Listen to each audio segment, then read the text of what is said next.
Hello and welcome to the first ever edition of the Your Golf podcast, hosted by me, Tom Irwin, and with regular special guest, Jack Backhouse. Hi, Tom. You all right? Yeah, good. I've seen you for ages. I've not been in this room or in the office for probably months. But you have been to the hairdressers. I have, yeah. I'd like some comments, actually. Does it suit me or not? What is it? It is a burst fade. I've been deep into hairdressing TikTok. And burst fades and mullets are what's in, so there you go. It's borderline obvious that you're trying, I think. I am trying. Right. It should be obvious. I don't need it to be borderline. I'm firmly trying. Did you go to the Turkish barbers in Wetherby? No. I have a very, very cool young lad who does it. He's a bit like cutting edge, fashion forward. It's very expensive. What, like in like a salon rather than In a salon, barber? yeah. He sits down, offers me a coffee and says, right, Jack, what should we do? It's quite a nice experience. So I've been, like, this is not a sort of frolic podcast, but I've been wasting money for my entire life on going to actual hairdressers, I think. And now I've started going to the Kurdish barbers. Actually, they're not Turkish, they're Kurdish in Wetherby. It's like £8. Yeah, it's like a production line, isn't it? You're on the chair, they whap your hair off, and then you're straight out the door. They do your eyebrows. They'll do It's your an old nasal man hair. thing. Yeah, another old man thing. They offer to earwax you wax out of your ears. Not sure where you're going with the wax in there. Said too many times, didn't I? Yeah. Earwax though, not bikini wax. Okay. And Do you take all that? No, I am gonna get my ears waxed, I think. I don't know what your algorithm's like on Instagram. I think I can sort of imagine. Barbering. Mine occasionally gets like some very old man specific stuff, and I get these posts where people are like sucking wax out of your ear. It's a bit weird because it's like on the right line of amazingly sort of looks very satisfying, but also really disgusting. Gross, yeah. That is properly disgusting. It's treading a fine line. The rest of it is just kids football coaching and golf drills. Yeah, sounds about right. I get a lot of golf drills, golf clubs, golf swings. So this podcast, right, once we've moved on from haircuts, and I do want to sort of introduce you properly, but let's introduce the podcast first. So we have a YouTube channel called Your Golf, which Jack fronts up. And on there, he talks about golf equipment a lot. And he also talks about golf instruction, golf coaching, yeah, ways to improve your game. So we thought we need a podcast to support that, where we can kind of get into some of the topics that are covered on the YouTube channel, some of the stuff that we just talk about on a day-to-day basis, on a sort of deep dive basis.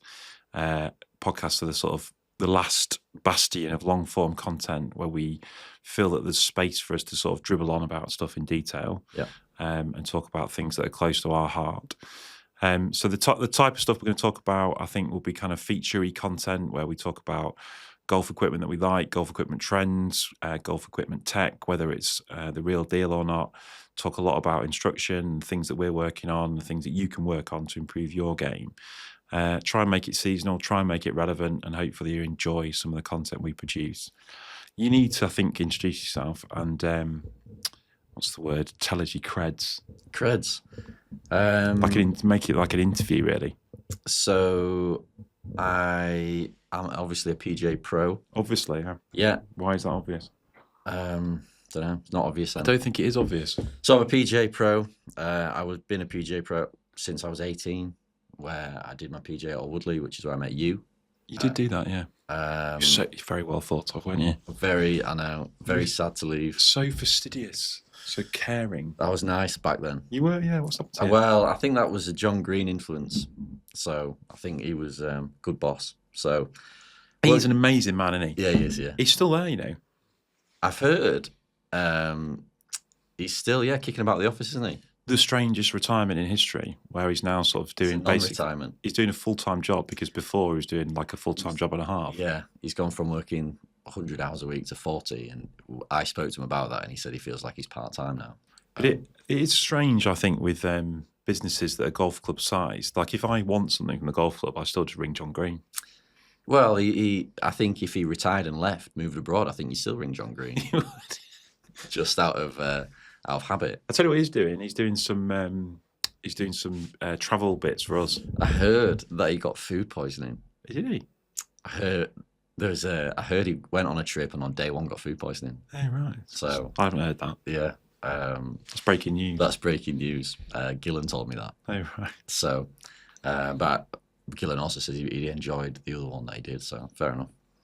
So I worked at Alwoodley for 5 years, qualified as a pro, left Alwoodley because there's not enough teaching, not enough members to teach, not enough members who are interested in Getting better. being good. Yeah. So went to work at Rudding Park, which is like a brilliant golf academy, where I've basically been teaching full time ever since. So that will be probably, 12 years as a pro and 8 years teaching full time. And now you've got your own studio in Harrogate. And now I've got my own teaching studio in Harrogate. It's literally a room on an industrial park, which I've kitted out, where people come and see me, and I fix people's swings. Has it got a name? Not really. It hasn't. Not really. No. It's quite hard to find as well, which is good. There's no sign. You can't see in through the windows. It's all very secretive, but it's like my little lab. Well, shouldn't it be called something like that? I would have thought it should be called the lab, or Maybe, but I sort of quite like that it's a secret.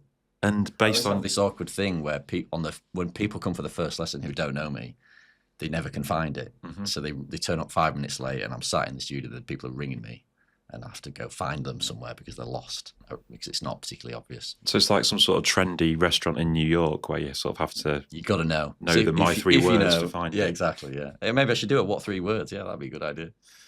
So yeah, and then I've been doing this stuff, gear reviews and stuff, probably since 2020, 2021, I think, maybe is when I first started doing some driver reviews. And last year started being the presenter. So you split your time between being NCG's gear expert and your own coaching out of your studio in Harrogate. Yeah. Sounds all right. I got a perfect balance of life. Yeah, it's good.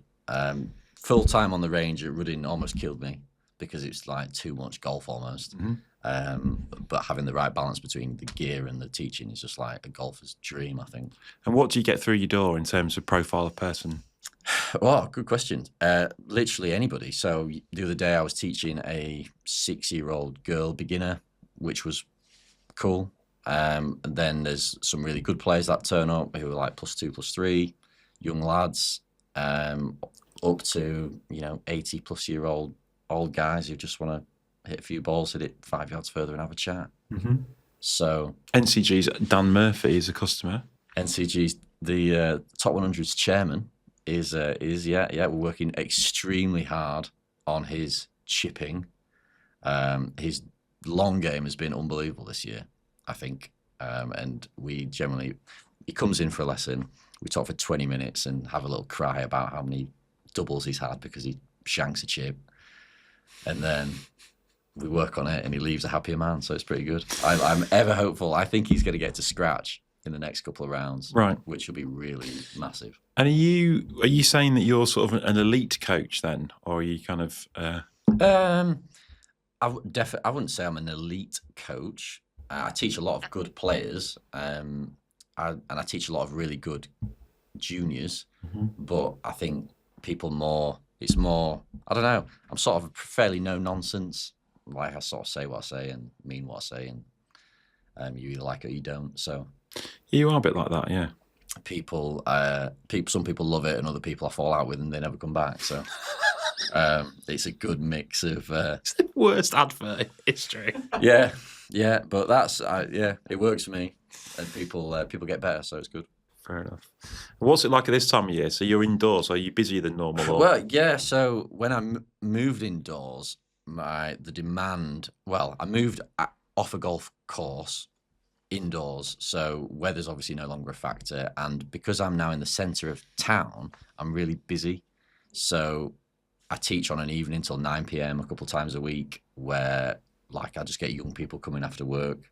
So my diary's pretty full, 2 or 3 weeks in advance, and combined with the fact that I do a bit of travelling for new gear this time of year, I'm just pretty stacked. Fair enough. Right, so we're going to try and talk a bit about how you're helping people during the winter months. Yep. And what our listeners can do to be, I guess, sort of improving their golf when the weather's gone colder, when the nights have got shorter. Yep. I think there's an awful lot of seasonality, isn't there, in most people's golf, in that the clocks go forward in spring, the Masters comes on telly, and we're all sort of desperate to get out and play. Yeah. and we instantly regret that we haven't picked up the club since October because our golf's not quite where it wants to be. But we all know that the best golfers will be using this time to work on their games, to sort of affect big swing changes. A lot of them go overseas to do it. Yeah. Obviously, we don't all have access to that kind of facility and don't all have that kind of time. But I still think there's quite a lot of things that people can do over the winter months, which is the best time of year to work on some stuff, the best time of year to address things that perhaps you've put to one side through the summer. So we picked out kind of 4 or 5 different topics where we think if golfers spent the time between kind of now and March, April time working on these things, their golf would be in better shape for the season. Yep. So where do you want to start? It's your list. I've got it in front of me in case you need reminding. Well, so I think we could probably start with what I think a good strategy for being good at golf is. Okay. And then I think the list then falls under that. Go on. So I've had good success getting people's handicaps down and turning okay players into good players by really focusing on driving the ball straight, being really, really, really good at distance control with your short irons and wedges, and then decent short game. The stuff in the middle, I'm sort of a bit less bothered about. What is the stuff in the middle? So, like, how many greens do you hit with a 5-iron? Okay. You know, your hybrids and fairway wood sort of thing.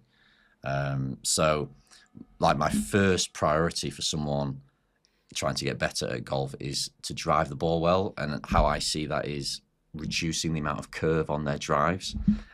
So this is all through my own experience, right? So I've grown up playing golf with my dad. My dad's a decent golfer, and he's never in his life hit the ball more than like 250 yards. It's only little, isn't he? And he's a small Yeah, dude, yeah. and he's aging, and but he's been off scratch for as long as I've played, and he's basically hit the ball the same distance the entire time. So you grow up and all your mates hit it long, and you see the guys on TV bombing it miles, but I'm just not entirely certain that translates to certainly golf in the UK. And our courses are pretty narrow, and the penalty for missing the fairways is generally a lot worse than it is from what you see on tour.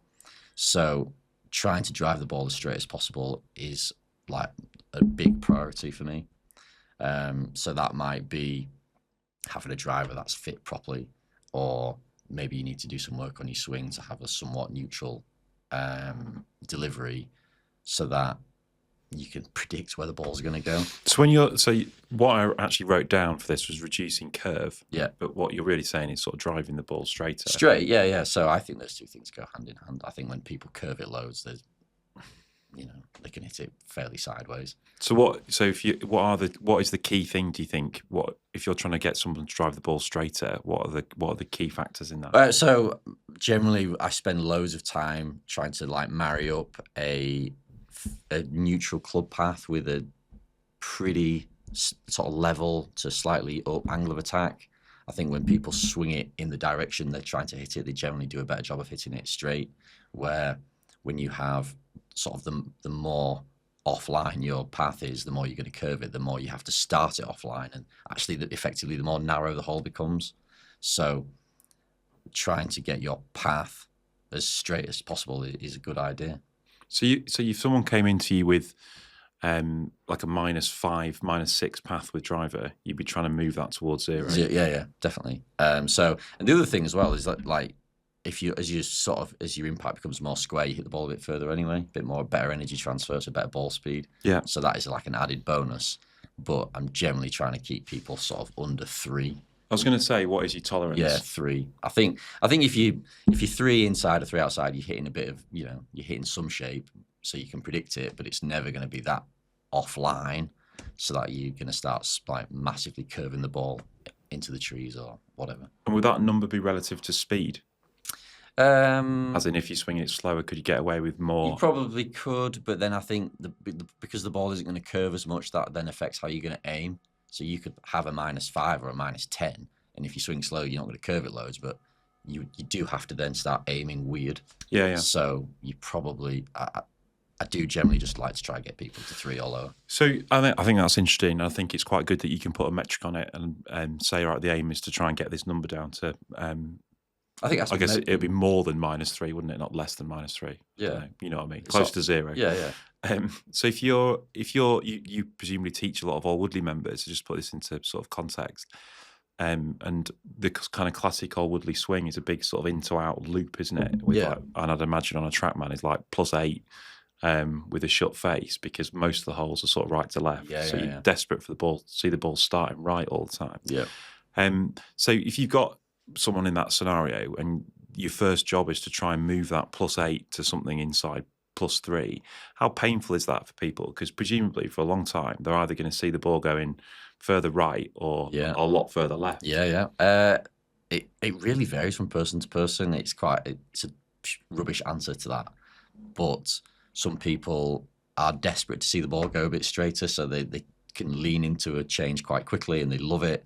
Other people will just argue with me for an hour about how bad that feels and there's no way they can do it.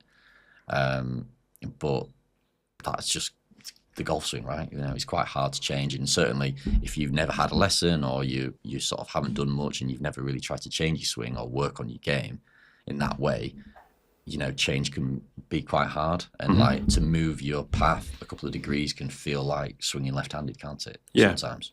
And so, and you're sort of firmly in this camp that curve comes from path, face versus path, rather than strike. Well, good point. Strike is a factor, but so when I'm giving a lesson, I will generally wait until someone hits one out the middle and to measure that shot versus I'm trying, you get quite a good ear when you watch people hit a lot of balls as to where the balls come off the face. So strike is a part of it, definitely. And sometimes a bad swing and a bad strike can mean a straight shot, and so that can be quite hard for people to unwrap. Yeah. But generally, it's like, let's sort the path out. Let's figure out how to time the strike, and we go from there. Do you see more minus numbers than plus numbers in paths? A load more minus numbers. Yeah. And to be honest, if you see a minus number is much more likely to be an extreme. Right. So if you don't often see, you see more slicers than hookers, and when you see a slicer, there's a good chance they're like a -10, a -15, Right. which is crazy. But you never see that in a positive. You never see +10. But you do. Good players can get to 5, and that's when they start, I think, losing a bit of control. Yeah. We've been there, haven't we, Jack? We've seen that. We've done that, yeah. So I think that's an interesting sort of place to start, and it's definitely something you can work on indoors, isn't it? Absolutely. So all of these things I think we're going to talk about, aside from the short iron stuff, I sort of like to think you can do at home without a ball, to be honest, or certainly without having to hit balls. Fixing your path can sometimes be as simple as just put a head cover down or swing between 2 pillows in your front room, sort of thing, to try and groove it or to give you a different feeling. So yeah, pretty good one. I did all this as a kid, just stood outside in my back garden with like swinging and looking at my swing in like the glass reflection. So it doesn't have to be super like techie and complicated. No, fair enough. That is a good place to start then. So go on then, what's next? What's number 2? Number 2, I think we go to like short iron and wedge distance control. Yes, you wanted to do this first. So this is like my favorite part of the game, and generally I think most people are rubbish at it. So if you drive the ball well, you're going to have lots of short irons and wedges into like as you approach shots, either on short fours, like third shots into long fours or third shots into 5s. So if you're good at this part of the game, I think you convert a lot more birdies and save a lot more pars. So when you look at the data, most people with the wedges and short irons don't miss left and right. They miss long and short, because we find ourselves making swings that are shorter than just the full shot, and people don't practice that. So I work quite a lot, especially with the really good juniors I have, on just shouting, random number generator on the phone, just calling out numbers and seeing what club and what swing produces those sorts of numbers. Yeah. So I think I'd probably go a step further and say that you're saying you work on wedge short iron distance control. I think that for a lot of golfers, like these short irons is where disaster happens. Yeah. Because the driver head these days is so big Like you very rarely play golf, I think, with someone these days who can't sort of lump it forward sort of reasonably adequately. I Yeah. agree with the point that you're saying about reducing curve, and I think if you're a good driver of the ball, it's an absolutely great start. But I think what separates a 14 from a 4 is this bit that you're describing yeah, here. yeah, And the 14 to 4 bit is like, do you fat it? yeah, Do you knife it? yeah, Do you shank it? yeah. So never mind about distance control. It's like, can you actually find Strike the middle of it. the club? Yeah. Yeah. And I think that applies like quite a long way down, actually. Definitely. NCG's chairman, Dan Murphy, is, and I could put him, I think if I played all of his shots 130 yards, he'd be off about +3. Yeah, he drives it great. Because Doesn't he drives it good, and I think Yeah. he puts all right, generally. So this is like I think the tee shot like gets you in play, but this sort of 130 and in is like your scoring zone, Mm-hmm. where if you can strike it and hit it sort of somewhat the right distance, like you have so many looks, and golf courses become pretty straightforward. Yeah. Um, So the kind of the issue with like half shots is kind of as old as time, is that people are much more comfortable if they're hitting a full wedge than they are a 3/4 wedge or a half wedge. yeah, So I think that kind of strike and distance control on those shots, which I guess would best be described as fiddly, is something that people Yeah. struggle with. yeah. To be honest, I think if you could get so this is a tough one to practice, unless you have like a really good, practice area off grass with a green, or like a driving range with a top tracer or trackman or whatever. But if you could A, figure out how far your clubs go, and then B, work out, well, if I do a half swing, how far does that go? I think that would be an excellent start in you sort of developing a bit, not quite a system, but a bit of an idea of, some different variety of shots you can play. Yeah, but what's lesson one? Like, so if someone turned up to you tomorrow and said, right, I'll drive it all right, but from 120 yards in, I'm absolutely woeful. Yeah. Like, what happens in lesson one? Well, so, obviously, I say, right, the first thing we do is, well, what's your 120-yard club? And then you go, it might be a pitching wedge. And then you say, actually, it's an A-type. And then I say, okay, well, so what I'll do is I say, right, let's hit the pitching wedge, and that'll go about 105. And then I say, then they hit the 9-iron that goes 120, and I say, right, can you hit an 8-iron 120? How do I do that? I don't know. Just hit one and see what happens. And then 7-iron, and then 6-iron. And then we try and I sort of try and show you that I really don't like that people hit full shots with short irons and wedges. I just think that's wrong. I don't think the clubs are designed to be hit like that. So when you, in this, it's almost like exploratory practice, where I'm just asking you to do things you never do and to sort of see what happens. And generally people, they swing, you can control your distance by speed, well, through speed, but by swing length or like rhythm and tempo sort of thing. So how you choose to do that is up to you. You might like going short and hitting it hard, where I like swinging long and swinging slow. I think the expression exploratory practice is really interesting. And I think it is something that is overlooked in terms of how people learn stuff. Yeah. Because we all get so obsessed with the mechanics of any sort of action, if it's a golf shot or how to bat at cricket or bowl at cricket or how to strike a football. So every single time you're sort of approaching that task in the same way. So you're thinking, right, this is how I do my golf swing, regardless of length of shot or environmental conditions or circumstance or where the worst miss is, all the rest of it. And I think but you sort of think, well, actually, until I've mastered the basics, I can hit a basket of 7-irons out of the middle that all go 165 yards-ish within this particular thing. I've got no business practicing half shots or trying to shape the ball. But actually, by trying to practice half shots and trying to shape the ball, you learn something, don't you, by doing it? Yeah. Because you're beginning to understand where the club face is and all the rest of it. Yeah. The knock-on effect. So, like, I think I sort of lump it into your mechanical and then your skills, where most people like are so deep into mechanical thoughts that their skills are rubbish. So a lot of the time, certainly with people who have been on Instagram a bit, is we don't talk about mechanics, and it's just, right, can you open the face a bit? Can you shut the face a bit? Can you hit it higher, hit it lower, hit it softer, hit it harder? And when you practice like that, all of a sudden, all these different shots open up to you. But you sort of have to go and practice with the intention of, this is going to be a weird session.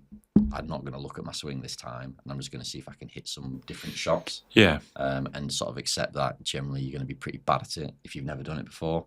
But if you go and speak to like the legendary scratch golfer at your club, which there is one at everywhere, that's how they play golf generally. You know, like back in the day before they had cameras and learned without TrackMans and stuff, people just experimented and played shots, didn't they? Yeah, I think. I think I'm almost out the other end of it, whereas I think I never ever hit a full shot, and that sort of get worse and worse and worse and sometimes should be playing with more freedom. But I do think that is massively misunderstood. That most good players are never hitting flat out shots. Certainly with I think once you get to 6 iron, yeah, I think you need the speed to get the ball going. But I think 7 iron and down, you know, the best players I know they just chip it round, they drive it straight, chip it into the greens, and then figure it out from there. Yeah. So how would you, like, if that's lesson one, how does someone actually work on their wedge? I've written down wedge short iron distance control as this point here. Yeah. So what we're doing like TrackMan skills tests. Yeah. So if you have if you have no technology available and all you've got is a practice ground, the best way to do this is like take your Bushnell and your wedges, drop a ball at 10 yards. Other DMDs do exist. What did I say? Bushnell. Oh yeah, shot scope or whatever. Just drop balls at like 10-yard increments as far back as like 140 yards, and just, you know, stand there and hit 3 different clubs that distance and see which one feels right. Is like how I learned to do it. If you've got access to some sort of top tracer TrackMan driving range, I think you stand there with a random number generator on your phone and, I've got 84 yards. Right, I'm going to hit my pitching wedge, my sand wedge, and my lob wedge, and see which one goes the closest. Because you might need all those different shots in different conditions as well. So there's no like right answer for, you know, any one shot, is there? You just have to be ready to play. That would be like, be prepared to play any shot. Yeah. So I think I think there are so many top tracer or TrackMan ranges now that most people have got access to that sort of stuff. One of the problems I think that people have is just trusting the numbers because it's a range ball and it's funny technology and blah, blah, blah, blah. But not sure it matters. I agree. I don't think it really matters. I think any practice is better than no practice. Yeah. So even if the numbers are slightly off, which I think they are, personally, you still get a better idea than if you're never doing that sort of practice. And that's better for your game than just standing there hitting 57 irons most of the time. Well, I think it's one of these things where even if you've grooved a sort of 100-yard wedge shot with a premium ball and all the rest of it, then there's always going to be a variable like downhill, hard bounces, downwind, whatever else. So at the range, I think part of this learning of skills is actually just adjusting to the randomness of the technology. Absolutely, yeah. No, golf is random, right? Yeah. If like golf on the course is super random, you know, I talk to people all the time about if they practice with a 7 iron, what happens if you don't have a 7 iron for the next 10 rounds? Because that is a real possibility, isn't it? So your practice should be random. It should be at targets, but it should be to numbers. Yeah. Not just that's the flag I'm aiming at. I'm hit low. I'm hitting it straight. That's good. Yeah, I'm finding this quite inspirational, Jack. I'm going to go. I keep thinking I might just go and start practicing my wedge iron short distance control. People can't be too good at that skill. Yeah. I've never met anyone in my studio. I have a leaderboard. I have a test. I have a leaderboard, and it is the best people on that are the best players. The thing and the point I think you're also making is, and we're all victims of this, is that you'll sort of get to a point with your full swing where you think, well, actually, that's now pretty good, workable. Yeah. And then you just think, well, if if I could get another mile an hour, and if I could just, and it makes absolutely zero difference. So the Jack Backhouse sort of coaching methodology is basically lump it straight, lump it somewhere near, and then try and make sure you get up and down a lot. It generally, my strategy is hit it straight, hit it good enough. Yeah. Hit it good enough to get it inside wedge to short iron, and that's where you got to be a killer. Mm-hmm. Right, good. So that's 2. Yeah. I've got 3 more. Can you remember what they were? Yeah, so the next like golf-specific on-course skill is putting. Mm-hmm. So something I think people can do in winter or in the off-season is spend some time on like an indoor putting mat. With the real specific aim of trying to build a stroke that is going to work better for distance control. So very specifically, you can get apps that would have like a metronome or like a noise that you sort of follow with your stroke. And I think people don't spend any amount of time practicing the putting full stop, but when they do, it's generally holing out, where lag putting is like by far or the most important skill in golf or in putting, or certainly for putting performance. And I don't know anyone who's ever really spent much time practicing that. So the greens are rubbish in winter, certainly at most places in the UK. So practicing your putting outdoors, I think, is a pretty pointless task. So I think if you're going to do a putting session, it should be like in a very controlled environment where you've got a putting mat, you've got a metronome, and you're just working on like tempo, really. Yeah. Build a good setup, build a good routine, and just make sure your stroke like follows the same rhythm. And that is a massive thing. It's also a massive thing in wedge short iron distance control. It's speed, isn't it? Yeah. Because that sort of variable is one that you can actually work on and try and make sure that your speed is repeatable. Yeah. A metronome app is basically just something that goes tick tock. Tick, tock is what you're describing. Yeah. And I've always, because we've got a putting mat at home. I've actually put it in Joseph's bedroom. Although he hasn't got a putter, it's really annoying. His putter's always in the car. It's complicated. But I've never ever really sort of been able to get into putting it indoors. I don't know why. It never feels proper, and you kind of just sort of think this is a bit kind of twee kind of exercise. Yeah. Then you get spammed with this stuff on Instagram, don't you? People making it look amazing. Yeah. But that is quite interesting that you think that the thing to work on would be speed of stroke, essentially. Yeah. I generally think most people could stand there at 3 feet and like hit the hole most of the time. Where what I see playing with amateurs is the pace control sucks, and the just the general rhythm and tempo, or how they're trying to control speed, isn't very good. So a lot of people I've seen like almost have the same length stroke for every putt, and then depending on how hard they jab it, well, sort of depends on how far the ball goes. Yeah. Where like what we should be trying to do is almost like feel like we're delivering the club at the same speed. We can just vary the stroke length. Yeah. And that has to be practiced. That is not something people necessarily pick up intuitively. So working, a drill I do with people indoors is I almost measure the stroke. I say, right, if you take it back 6 inches, how far does that go? Pace that off. And then 8 inches, how far does that go? Pace that off. And so on and so on and so on. And try to give people a bit of an understanding of, if I have this far to the hole, my stroke should be this big. Where teaching juniors is perfect example of this. Is how hard is it to get your kids to hit the putts the right pace? It's like impossible, isn't it? So the best way to do that, I found, is, just like you would hit an iron shot 100 yards, like is 100 yards, know how far your putts is, and then have a bit of an idea of what does a 8-foot stroke look like, what does a 15-foot stroke look like. Where I think most people are sort of just assume you pick putting up intuitively, when I think it's quite a tough skill to learn. So, yeah. I think that is the thing. I think the two things from what you said is the kids thing. It's like, how do you teach people to hit the ball the right pace?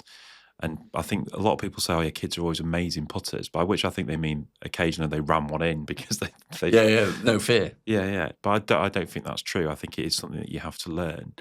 That thing you said about, if I take it back 6 inches, 8 inches, how far does it go? I think that's a really good pre-round thing as well, just for speed of greens. Yeah, absolutely. I think that was a Nick Faldo thing, wasn't it? He used to do that. I don't know. Where I think he had a system where, based on if he put the ball in the same position every time, based on how far he took his putter back relative to his right foot, he knew how far the ball would roll. Mm-hmm. And that was like sort of like a pretty basic system, just like a wedge control system or whatever. Like, I think it doesn't have to be perfect, and it doesn't have to be, but it just gives you a bit more of an idea than if you don't have one. But it also gives you something to lean into. I find it particularly useful at away courses if you do a couple of putts that are toe to toe, effectively, big toe to big toe. Yeah. It's like, how far does that go? Pace it off, and then you feel like you've done something to understand the pace of the greens. I mean, it's probably total bollocks, isn't it? Yeah. But you learve the putting green thinking, well, actually, I've learned something. Yeah. And you might walk out with a bit more confidence. The other thing I would say, just in terms of the learning curve that people go on, is that if you have reduced curve in your driver and then you have got better short iron distance control, you're going to be doing more putting. Yeah. And that, I think, is a really hard thing to bear when you spent a lot of time practicing and all of a sudden you're hitting more greens and all of a sudden your putting stats have gone absolutely to shit because all of a sudden you've now got loads of 25 footers. And that's where this distance control stuff comes in, isn't it? Definitely, yeah. Like generally, the worse you are at your irons, the fewer putts you have. Yeah. Because you just miss so many greens and you're always chipping. So I know when I was a kid, I used to hit like 1 green in reg around because I was such a bad ball striker. But I'd also have 21 putts, and everyone would be like, "Oh, you're an amazing, best putter at the club," sort of thing. And it was like, well, I'm by far the worst ball striker as well. So like those things come hand in hand.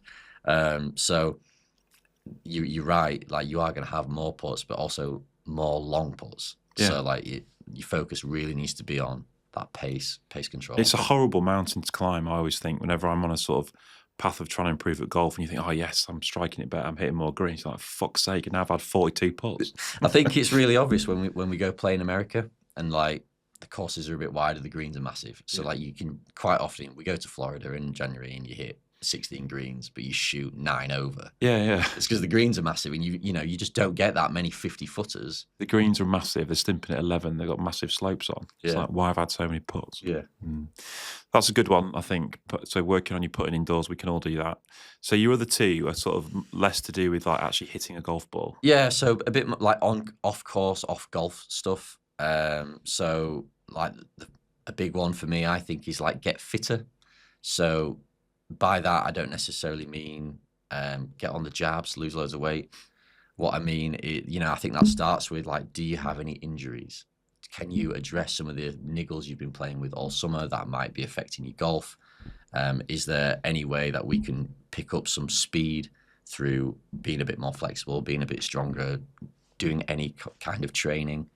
And just, stuff like that, really. So I think it's important to understand that people spend loads of money on clubs every year to try and eke out that bit of performance, whereas I don't think people spend anything like as much money on their own body, which is like the power source of your swing.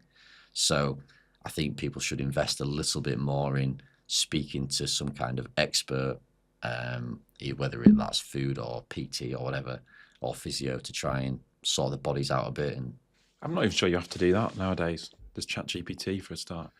But like, joking aside, like the getting fitter thing, like particularly with the profile of person that we're talking about who plays golf, like I always think the example I always give for this sort of stuff is the 36-hole medal at Woodley, where basically if you finish, you're in the top 3. Yeah. Part of that is just because it's a 20k walk. Yeah. And people don't want to walk 20k in a day because they never do. Yeah. So I think that even if it's not to do with strength and conditioning, even if it's cardiovascular, it is going to help you golf. Definitely. Because you're not going to tire in the last 3 or 4 holes. You're going to have a little bit more longevity in terms of being able to produce your quickest swings. Yeah. And I will tell you that as someone who gets older, your sort of window of optimal optimal performance is so much smaller. Yeah. I was talking to Justin Rose about this, in fairness to me. Like, so he's got a fucking RV that he drives around America basically to make sure he's in peak condition when he gets to an event. Right. Have you seen it? No. It's absolutely ridiculous. It's like, talk about man caves. So he's got a literal RV, so like a mobile home. Yeah. And it's not got beds in it. It's got everything else but. So it's got like one of those infrared chamber things. Nice. It's got like a hot tub, a cryo chamber, a spin bike, bit of gym equipment, right? Like a stretching area. And it's basically all to get in prime for first tee because he doesn't want to be reliant on hotel gyms or whatever they've got at the golf course. Makes sense. And because he's old, he needs to do more of it than most people. That's right. So he's leaving nothing to chance, basically. Yeah, my dad, again, keep talking about my dad. So he's 63. He will not tee off with us now at 7:15 on a Sunday morning. Well, I'm there with him because he has a very specific, what feels like a 2-hour warm up that he has to go through from getting out of bed to getting to the So he'll join us on the 8th tee. So that gives him enough time to get up, go down into the garage, do his 10,000 kettlebell swings or whatever he does, drive to the golf club, then hit a load of balls, to then turn up on the first tee, to then play well. Because he sort of just doesn't see the point in turning up if he's going to play crap. I think it's honestly, it's an amazing thing. And I said to Justin Rose, "Do you feel you can still compete at your age?" And he said, "Yes, but I feel I have to tick more boxes Yeah. to be able to do it." Oh, yeah, definitely. So he's working on his strength and conditioning. He's making sure that his body's primed before he plays all the time. And this is a very extreme example. And I would say that your dad's quite an extreme Yeah, example it is extreme, yeah. by your dad as well. But I mean, there are things to learn from this, aren't they? That like your average age of a golf club member is still 60 plus. Your average age of a golfer is still 45 plus. Yeah. We're all old people who are getting less fit because of biology. So I think anything you can do to sort of address that, the better. And the winter's got to be the best time to do it, right? Definitely. Yeah. So what you're trying to do, I think, basically from the beginning of November to March is like almost like have you're defying age. I think you're trying to like reverse age 5 years. Can you come out? So I'll do this with people where I'll measure them at the end of the season where people are generally swinging the slowest and say, right, well, we need 5 miles an hour back by the time we get to sort of playing season in April.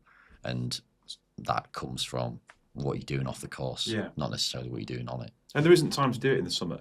That's the other thing. Certainly. Once you're off playing all the time. You're the perfect example of that, I think, where like in winter there's more time. You can find your routines a lot better. But in summer when you're off doing the 48-hour things, there's just you're right, there's no time, is there? There's absolutely no chance. And then there's not only, you can't do it on the day because you're playing so much golf, but there's like the day before you're worried about how much golf you're about to play, and then the day after you're just absolutely knackered from all the golf you've played. So like 2 days of golf bleeds into a week of like written off sort of physical stuff. So I think we can all do that stuff to get fitter, and I think there's loads of stuff you can do, from be it 10 or 15 minutes stretching a day to stuff with one dumbbell or a kettlebell. Anything you can do to improve. Anything.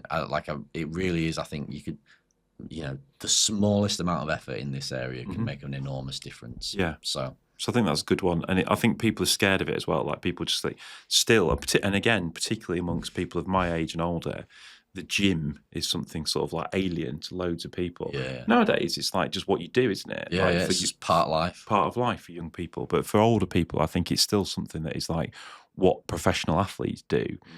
Or it's a bit like the doctors. It's somewhere where you go where you've got a problem. Yes. It's not something that is just sort of habitual. Whereas our sort of golf gym here, Dynamic Golf, is kind of full of people with grey hair and bad backs trying to sort of improve things by 5%. So I think that is a massive thing. Yeah, definitely. I think 6 months of easy, not easy, but fairly straightforward stuff that will survive you the whole of next season. Yeah. Right, go on then. Your last one is? So have a gear MOT. So what I mean by that is, if I was going to change clubs, which I do far too often, to be honest, the right time to do that is now. So all the new gear starts launching sort of from November to the end of January, which means I think sort of from January to February to maybe the beginning of March, if you're thinking about changing clubs, that's when you should be getting yourself booked in for a fitting somewhere to go and try new stuff. If you're trying to eke more performance out of your bag, really. So that can be, obviously a new driver for more distance or more fairways, but that could also mean sharper grooves on your wedges. Are you playing a shaft that's too stiff in your irons, which most people do? And, is that putter sort of the right shape and the right thing for how you stroke? So.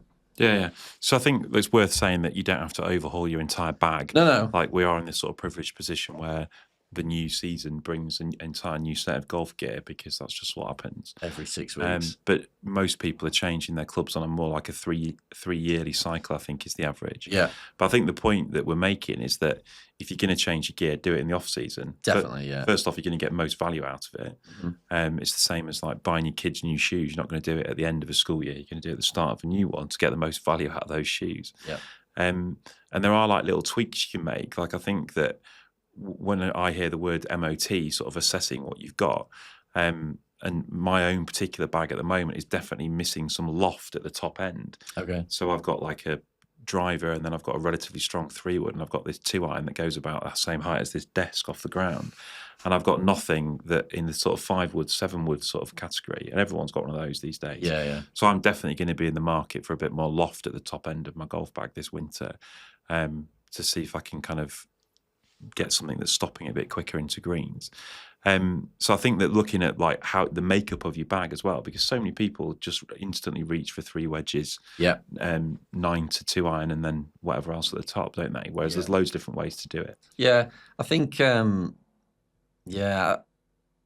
there's just, I think your body changes every year. Does that as well? And I think I've been fit for clubs at the start of the year, which now wouldn't work for me now, just based on how I move now is different to how I moved then. Yeah. And you also have the thing about, well, sometimes you play at Old Woodley and it's crispy and you want to hit 2 irons everywhere because it feels great. But when you go play in America, it's a pointless club to have in the bag. Yeah. Now, that isn't the case for everybody, but it is a thing that people do.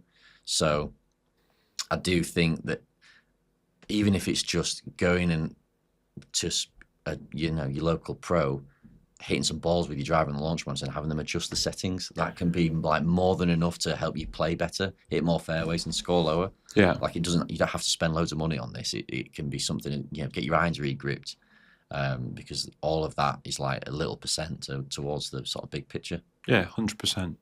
So I think that's your list. It's pretty good, that. So it's like just when you thought you could relax and put your golf clubs away for the winter, you've now got an entire to-do list of stuff to do. Yeah, definitely don't do that. I mean, I definitely play less in winter, but I spend more time beating balls and working on skills. And I always think I play really well at the start of the year. So like my peak is usually when it's in March time before the tees go back. It's when I'll shoot like 65 because the course is short, but I'm like absolutely dialed in. I'm dialed in. And then my game seems to fall off for the rest of the year. But there is usually a week in March where I'm just like a god. Brilliant. There you go then. We can all become gods by March by following for 1 week of the year. So we're going to reduce curve. We're going to practice our putting indoors. We're going to work on our wedge and short iron distance control. We're going to get fitter, and we're going to MOT our gear. And Sounds that's good. The magic formula for a successful winter. Yeah. That was good, that. Hope you enjoyed our first ever Your Golf podcast. We'll be back each and every week with more of the same, deep dives into equipment and instruction content to help you get better at golf. Thank you, Jack. Thank you.